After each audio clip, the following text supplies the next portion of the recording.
मेरे प्यारे बच्चों, तुम्हारे मन में एक प्रश्न है जिसकी हलचल बार बार तुम्हारे मन में उठ रही है। आखिर मेरे साथ ही ऐसा क्यों होता है?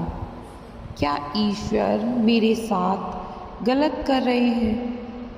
संसार का सबसे दुखी व्यक्ति मैं हूँ। मेरे बच्चे, यदि तुम्हारे मन में ये सारे प्रश्न घूम रहे हैं तो आज मैं तुम्हें इसका जवाब देना चाहता हूँ।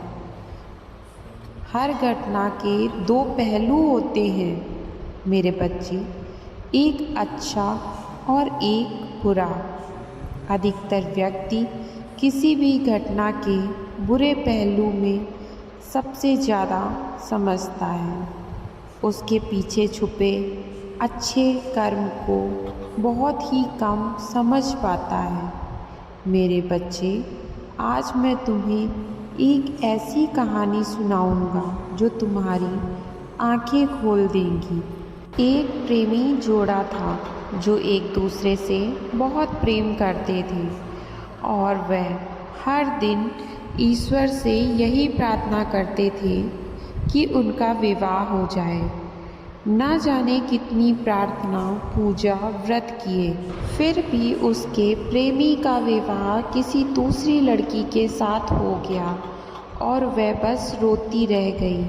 उसने ईश्वर को बहुत ज़्यादा सुनाया, खुद की किस्मत पर सवाल किए, खुद को दुनिया का सबसे बदकिस्मत इंसान समझा।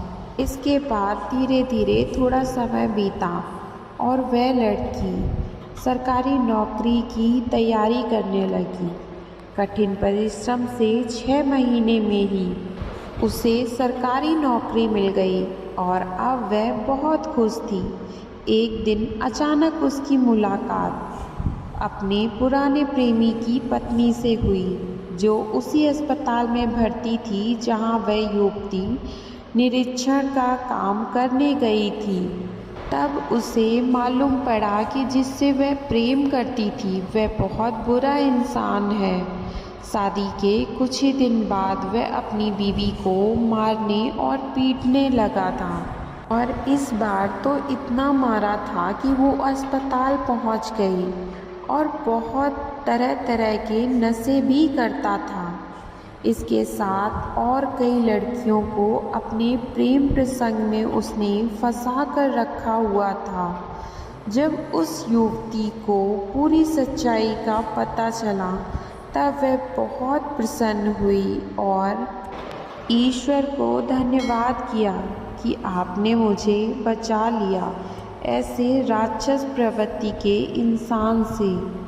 यदि मेरा विवाह उस वक्त उस इंसान से हो जाता तो आज मेरी ज़िंदगी नर्क बन चुकी होती। वह तुरंत भागकर मंदिर गई और कहने लगी, हे प्रभु, आपने सदैव मुझे संकेत दिए, मेरे लिए सब कुछ अच्छा किया, पर फिर भी मैं आप पर ही हमेशा संदेह करती रही। आपने उस वक्त यह सब इसलिए किया जिससे मैं अपने भविष्य के बारे में सोच सकूं और सरकारी नौकरी मिल जाए। आपने सदैव मेरी रक्षा की प्रभु। मैं ही मूर्ख थी जो आप पर भरोसा ना कर सकी। मुझे क्षमा कर दो और हमेशा इसी तरह से मेरा साथ देना।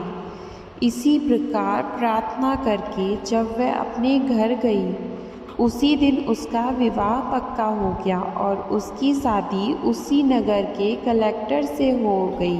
मेरे प्यारे बच्चों, इस कहानी से तुम समझ गए होंगे, ईश्वर जो भी करता है उसके पीछे एक महत्वपूर्ण कारण छिपा हुआ होता है, जिसका एहसास हमें कुछ ही दिनों बाद होता है। इसीलिए मेरे प्यारे बच्चों, सकारात्मक पहलू को समझने का प्रयत्न करो, तब आप सदैव खुश